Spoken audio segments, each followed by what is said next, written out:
Приветствую всех на своем канале «Занятия для души. Вязание с Натальей Волковой». В данном видео я вам хочу представить четвертую заключительную часть видео МК, в котором я буду уже довязывать полностью очень нарядный, теплый и красивый женский джемпер спицами.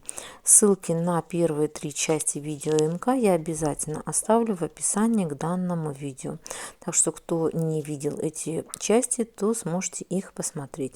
Также в конце этого видео я оставлю фото других своих работ. Напоминаю, что на все эти работы вы сможете найти бесплатный видео МК у меня на канале. Так что заходите, смотрите. Возможно, для кого-то данная информация будет интересной и полезной. Итак, приятного всем просмотра. Итак, я уже довязала полностью вперед и спинку. Выглядит у меня все вот таким вот образом. Вязала поворотными рядами, как вам и показывала. Всего в общей сложности с момента вывязывания горловины я провязала буквально 3 мушки. То есть это вот, если отталкиваться от плеча, то это вот где-то вот такой вот участок я провязала именно с момента вывязывания горловины. То есть вот примерно на 5 сантиметров у меня получается, что спинка она будет подлиннее, чем передняя часть. Но этого вполне, в принципе, достаточно. При этом при вывязывании первой мушки я продолжила делать убавочки по линии реглана, то есть через один ряд, то есть в каждом лицевом ряду, делала их спереди и по спинке. Когда уже я провязывала следующие 2 мушки, я уже их провязывала без каких-либо убавлений. То есть я уже по линии реглана не делала никаких закрытий, просто прямо вязала, но при этом вот оформляла линию горловины. То есть каким образом я это сделала?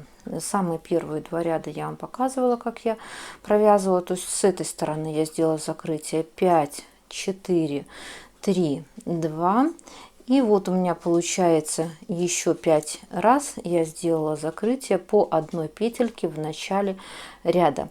С обратной стороны это вот этот участок. Закрытие я делала в начале каждого изнаночного ряда. То есть закрыла 4. Я так думаю, что вы поняли, почему 4, потому что объясняла этот момент. 4, 3, 2 и точно так же 5 раз вот у меня идет закрытие по одной петельке. И потом, когда у меня вот уже оставшиеся вот эти вот петли, я их просто закрыла. Здесь, возможно, у кого-то возникнет вопрос, то, что идет небольшая вот такая вот неровность, но это все потом закроется, когда я буду пришивать горловину. То есть это все уже, так сказать, мелочи, они все уберутся. Итак, сейчас на данный момент у меня получается длина джемпера в пределах около 63 сантиметров. То есть я специально вязала не очень длинный джемпер, потому что я с этой пряжей уже работала, и я знаю, что она вытягивается немного после стирки. Поэтому, соответственно, я сделала небольшой зазор на это. При этом, после того, как я полностью уже довязала практически эту часть джемпера, я очень аккуратно с изнаночной стороны отпарила полотно. Опять же, просто обдавала паром, не прикладывала сильно, чтобы не расплющить основной узор. Как видите, вот эти вот уже части линии по линии реглана, на которой у меня идет узор, он уже более такой ровненький, красивый. Но тем не менее, сейчас на данный момент следующее, что я буду делать, это мне необходимо будет постирать полностью вот эту вот часть джемпера, так как я должна, во-первых, убедиться, что после стирки уже полностью соответствует мне длина, то есть длина такая, как мне нужна. Только после этого я уже буду его полностью доделывать. А это единственное, что мне осталось, это связать горловину и пришить ее. То есть уже можно сказать, что совсем немножечко осталось. И так далее, как я вам и сказала, после того, как я отпарила аккуратненько полотно, верхнюю часть именно этого джемпера, следующее, что я сделаю, это постираю. Стирка, так как у меня эта пряжа с большим содержанием идет мериносовой шерсти, то есть это 50% мериносовой шерсти, стираю я такие изделия только вручную. У многих возникает вопрос, как я стираю. То есть я стираю только вручную. В стиральной машинке я изделия ручной работы я не стираю. И после того, как я уже постираю, высушу полотно, я вам покажу, что у меня получилось. Также скажу, насколько у меня подвытянулся вот этот именно часть джемпера. То есть я заранее перед стиркой обязательно произведу все замеры, постираю и скажу вам, насколько у меня подтянулось это полотно. Так, я уже полностью постирала основную часть джемпера, то есть это у меня получается перед спинка 2 рукава. Как я и предполагала, у меня полотно подтянулась немного, но за счет того, что я в принципе вязала это изделие и специально делала длину чуть-чуть меньше, чем мне надо было, то меня длина вполне устроила. Итак, сейчас на данный момент длина джемпера у меня в районе 68 сантиметров, то есть она подтянулась в общей сложности где-то в пределах 4 сантиметров.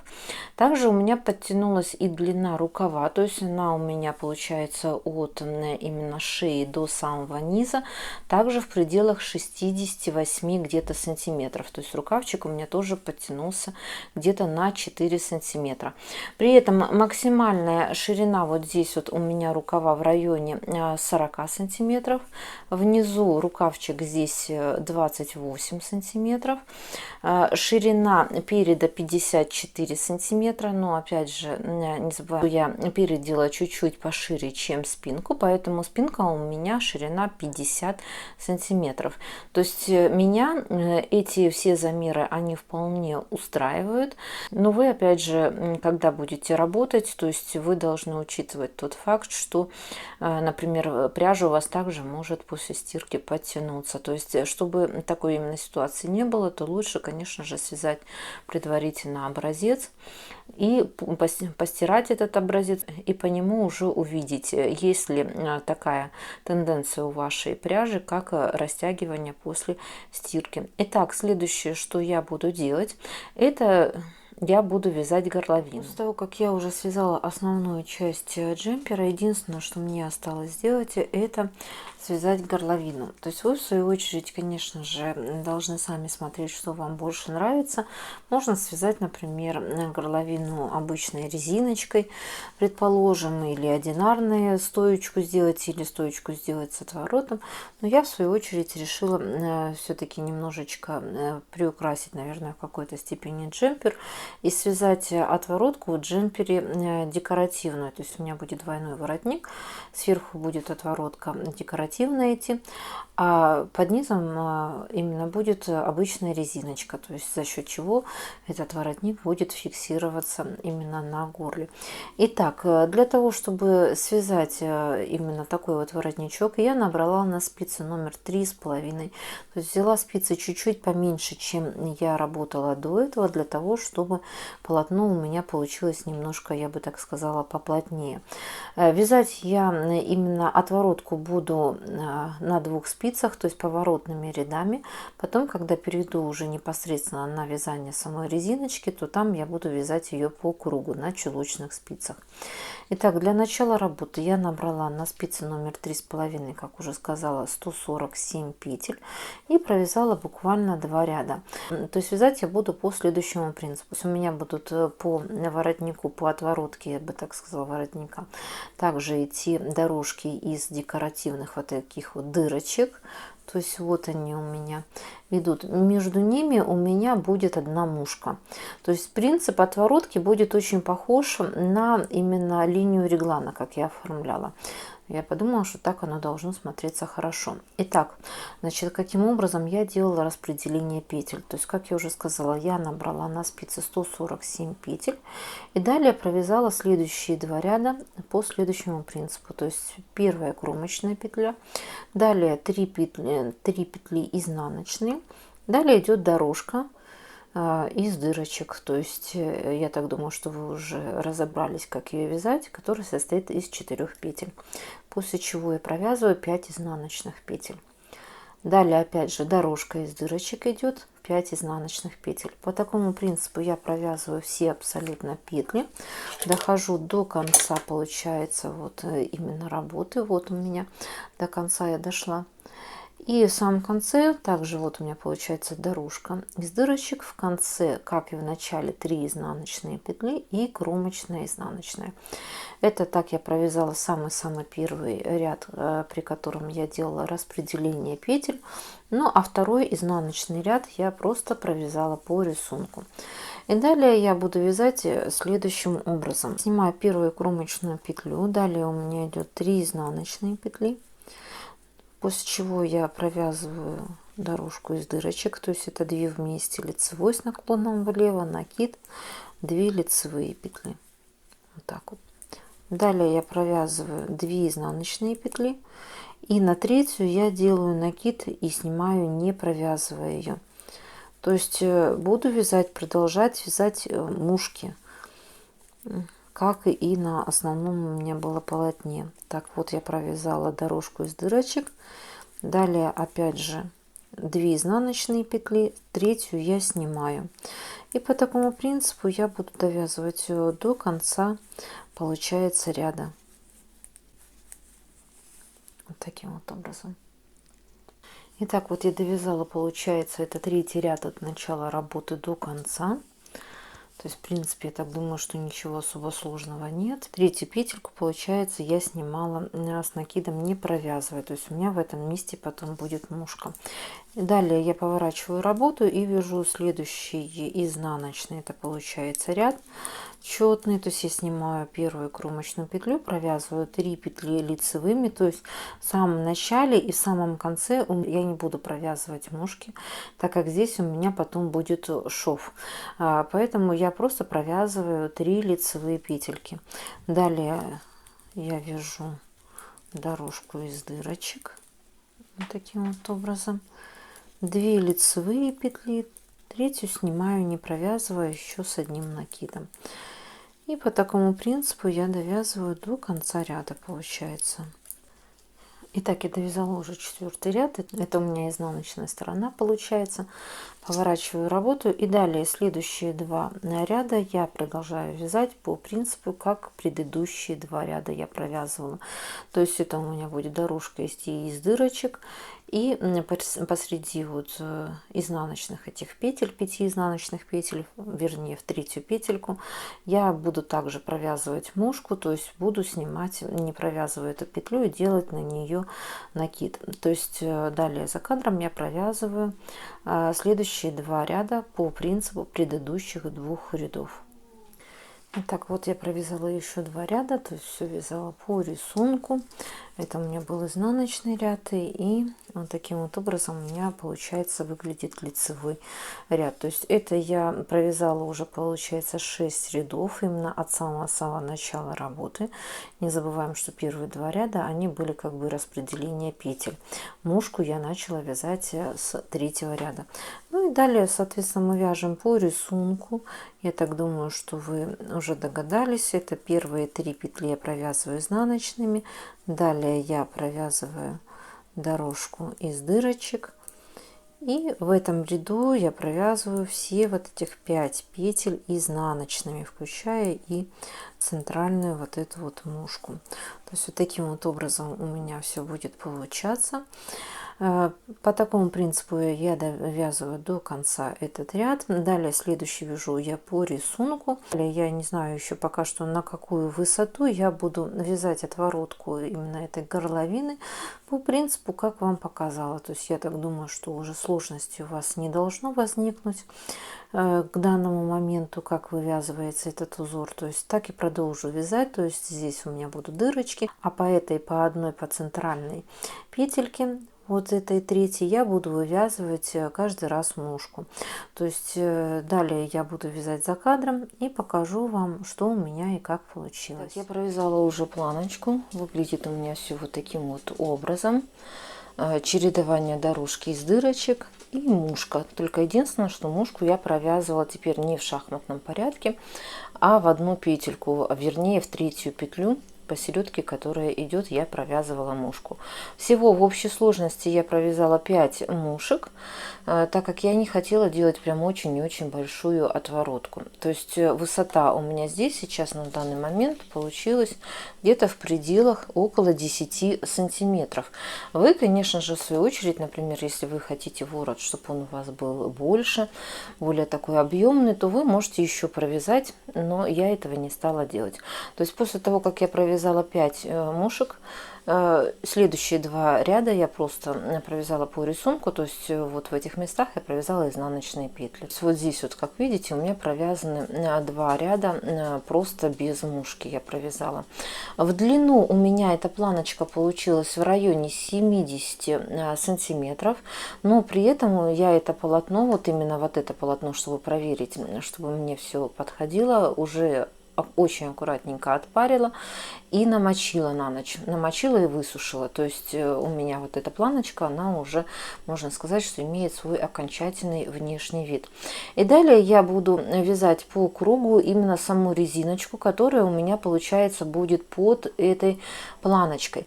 При этом я буду вязать на чулочных спицах. У меня вот такие вот спицы. И взяла спицы специально тоненькие достаточно, это у меня номер 2,5. Я это сделала специально, так как я уже говорила, у меня эта пряжа с мериносом, и я знаю, что резиночку не очень хорошо держит эта именно пряжа, поэтому, чтобы горловина прям очень сильно не вытянулась, я ее буду вязать плотненько на таких вот тоненьких спицах. При этом напоминаю, что в самом начале работы я набрала 147 петель, но мне необходимо набрать еще дополнительные, я бы так сказала, сделать 13 петель, чтобы у меня в итоге было 160 петель, которые я продолжу вязать именно резиночкой 2 на 2. Прибавление я буду делать вот в этих местах, то есть я уже заранее сориентировалась, то есть в местах, где у меня идут мушки. После 3-й изнаночной петли я буду провязывать еще одну дополнительную петлю, скрещенной петлей буду делать, для того, чтобы у меня потом не было дырочек. То есть всего у меня получается вот этих вот полосочек 15 штук.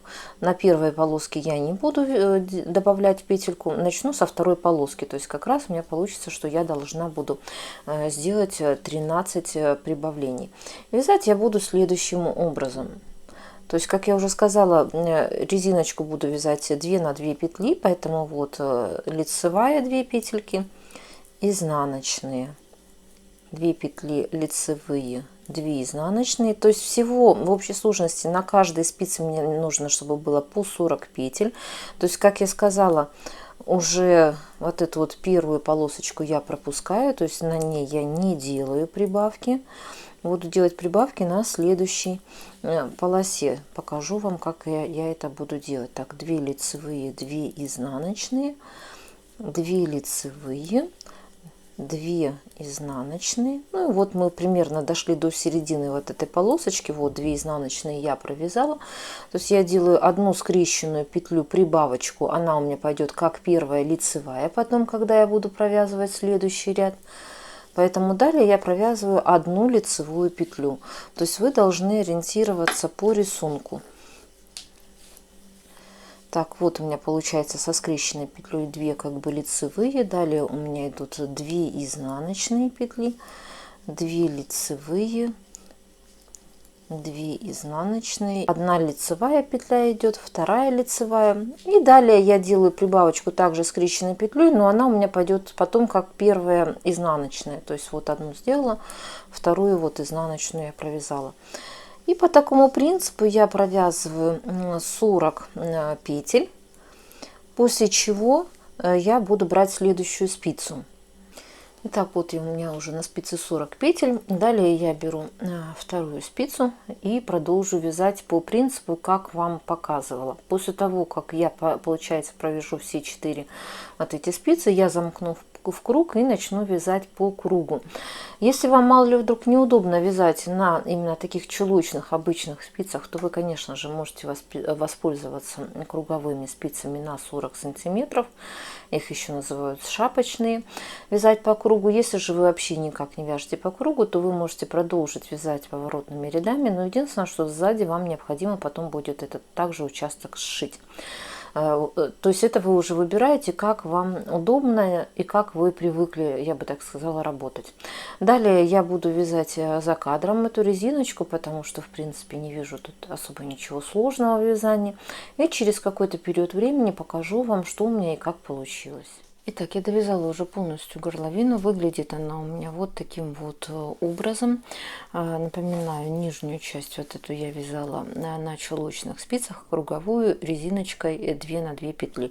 Всего в общей сложности за счет прибавочек, которые я показывала, как я делала, у меня здесь в этой части 160 петель, которые я разделила на 4 спицы, то есть по 40 петель на одну спицу.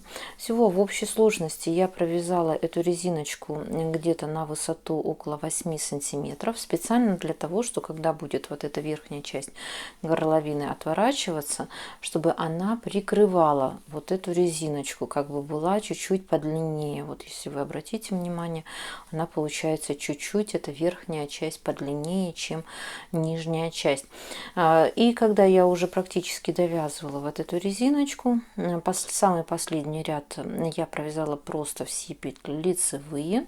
То есть вот он у меня идет, этот последний ряд. Специально это сделала, чтобы потом было поудобнее немножечко пришивать. Вот он у меня идет, этот ряд. После чего я еще где-то 4-5 рядов провязала пряжей другого оттенка, другого цвета, без разницы, каким цветом вы это будете делать, довязывать эту резиночку, потому что вот эта часть, она потом будет распускаться. Единственное, что я рекомендую, чтобы дополнительно эта нить, она все-таки была контрастного цвета, то есть вам это потом будет удобней при пришивании вот этой горловины. И следующее, что мне необходимо будет сделать, это приметать горловину к основному полотну, а именно к переду и спинке. То есть вот у меня я заранее приготовила. Находим, значит, спинку. Вот у меня спинка получается. Вот она поуже. Нахожу серединку у этой спинки. Вот у меня серединка. И сюда вот я фиксирую вот этот горловину свою. Начало работы. То есть вот где у меня будет шовчик. Шов у меня будет идти сзади. Поэтому вот начало вот работы. Вот здесь вот таким вот образом я фиксирую вот здесь вот горловину. Вот, зафиксировала маркером. После этого я в горловине нахожу серединку, то есть просто складываю вот так вот напополам. И вот эту серединку горловины я прикладываю к серединке передней части. То есть здесь попроще, то есть вот у меня получается там, где я фиксировала ниточку изначально, то есть это у меня получается как раз серединка. Здесь я также ставлю маркер. Вот таким вот образом вот поставила я маркер. И теперь следующее, что мне необходимо будет сделать, это приметать горловину. То есть кто смотрит мои видео МК, тот знает, что я всегда приметываю горловину. Без приметки горловину я не пришиваю, потому что есть очень большая, даже вернее практически стопроцентная вероятность того, что вы пришьете эту горловину потом неровно. Во время приметывания горловины обязательно горловина должна идти как бы внахлёст поверх основного полотна. В принципе, здесь ничего сложного нет. Единственное, что я вам сейчас покажу, необходимо будет выровнять участок, где по рукавам идет вот эта вот небольшая неровность. То есть, как я и говорила, ее необходимо будет убрать за счет пришивной горловины, ровненько сделать. То есть вот таким вот образом я этот угол как бы сглаживаю. Вот так вот. Видите? У меня идет вот здесь вот ровненько горловина. И по такому принципу я приметываю, получается, первую половинку. Вот. Выравниваю вот этот вот участок, чтобы он у меня был ровненьким. И все лишнее убираю в шов. Вовнутрь это у меня все пойдет. То есть вот по такому принципу, получается, я приметаю сейчас одну половинку горловины. Потом я вторую половинку приметаю. И потом я ее уже буду пришивать, вот эту горловину. Итак, я приметала вокруг уже горловину полностью. Вот таким вот образом у меня все выглядит. Не забываем сгладить все неровности, которые вдруг у вас были в процессе вязания. И далее я буду пришивать эту горловину. Начинаю с задней части, то есть там, где закончила вязать, я оставила ниточку. И теперь вот по этим крайним петелькам я буду пришивать горловину. Стежком обычно вперед иголку. Ничего сложного здесь нет. То есть вот по этим крайним петелькам вот я делаю пришивание горловины. При этом, конечно же, нужно пришивать очень-очень аккуратненько ее, чтобы не пропустить никакую петлю, потому что она будет у вас далее распускаться. То есть аккуратненько, не спеша, внимательно, чтобы при этом обязательно у вас также нижняя часть она прошивалась. То есть вот пальцами, которые у меня внутри, я как бы контролирую, чтобы у меня не выскочила как бы эта нижняя часть, чтобы у меня именно шло прошивание полностью. То есть вот в результате у меня получается вот такой вот стежок. Еще раз медленно покажу. То есть вот по этим крайним петелькам я завожу иголочку в одну петлю. Вот она у меня. И вот таким вот образом я прошиваю вот эту горловину. То есть вот у меня получается все. Далее я вокруг буду делать прошивание горловины, как вам показала. И покажу, что у меня получилось и что я дальше буду делать. Итак, я уже полностью пришила горловину. В круговую пришивала. Внимательно, чтобы ничего не пропустить. Вот у меня идет везде шовчик. Пока на задний шов я не сшивала. Это я потом уже сделаю, когда буду боковые швы сшивать. В результате чего вот у меня получается, что отворотка, она полностью прикрывает резинку. То есть резиночки, которая идет под низом, ее не видно. И далее следующее, что необходимо будет сделать. Первое, что делаю, это снимаю полностью наметку. После того, как я убрала наметку, следующее, что надо сделать, это распустить, получается, вот дополнительную нить, которую я вязала. Так вот я уже практически все распустила. Единственное, вот у меня остался последний ряд, и последний ряд очень аккуратненько распускаем. Смотрим, чтобы все абсолютно петельки при этом были прошиты, чтобы ничего не пропустили во время пришивания. То есть вот таким вот образом. Сильно дергать ниточку не надо, потому что если вы где-то вдруг случайно прошили ее, то может получиться так, что вы можете испортить полотно. То есть вот все хорошо прошито. Внимательно проверяем первую и последнюю петельку, чтобы ничего не выпала, никакая петелька. Ну, вроде бы все хорошо, все нормально. После этого я уже здесь зафиксирую, завяжу ниточку с изнаночной стороны. В результате чего вот получается вот такой вот воротничок. Конечно же, если вам мало ли вдруг такой дизайн воротника не нравится, то вы можете просто связать планочку из 160 петель, резиночку вот такую вот, например, по горловине, и просто пришить вот такую вот горловину. Сделать ее или поуже, или наоборот с обычным классическим отворотом резиночку эту сделать сверху. То есть вы должны уже сами самостоятельно смотреть, что вам больше нравится. Итак, после того, как я уже полностью, получается, пришила горловину, единственное, что мне остается, это, во-первых, конечно же, сшить вот этот сзади шовчик аккуратненько, то есть это я на машинке буду прострачивать. Далее следующее, что необходимо будет сделать, это сшить бока, то есть это получается сшить рукава необходимо и также сшить перед и спинку. Но единственное, что, как я уже говорила, я планирую внизу джемпера сделать, вот у меня низ джемпера, разрезики по бокам небольшие, то есть я буду делать строчку, сшивать бока не до конца, то есть посмотрю где-то вот на таком участке, я сделаю небольшие разрезики. И потом единственное, что, конечно же, останется, это, во-первых, обязательно необходимо убрать абсолютно все ниточки, чтобы у вас изделие было аккуратненьким, отпарить, мало ли, если вдруг вы где-то что-то не отпарили, отпарили. Это все я сделаю за кадром и покажу вам конечный вариант, что у меня получилось. Я уже полностью довязала джемпер, додела его. Выглядит он у меня вот таким вот образом. Обязательно, конечно же, не забываем, что необходимо убрать абсолютно все ниточки, отпарить, мало ли вдруг, если вы где-то что-то не отпарили. Не забываем обязательно отпарить швы, чтобы у вас все было аккуратно. Вот так вот у меня получился боковой шовчик внизу. Но опять же, если вам не нравится такой вариант, вы можете просто дошить этот шов до конца, и тогда у вас по бокам не будет никаких разрезиков. Итак, очень надеюсь, что данный видео МК был для вас интересным, полезным. Кому понравилось видео, обязательно ставим лайк, делимся данным видео со своими друзьями. Не забываем также подписаться на мой канал, чтобы не пропускать в дальнейшем интересную и полезную информацию. Нажимаем на серый колокольчик вверху экрана, чтобы вам приходили уведомления о моих новых видео МК. Также досматриваем видео до конца, так как в конце этого видео я оставлю фото других своих работ, на которые вы сможете найти бесплатное видео МК у меня на канале. Так что заходите, смотрите.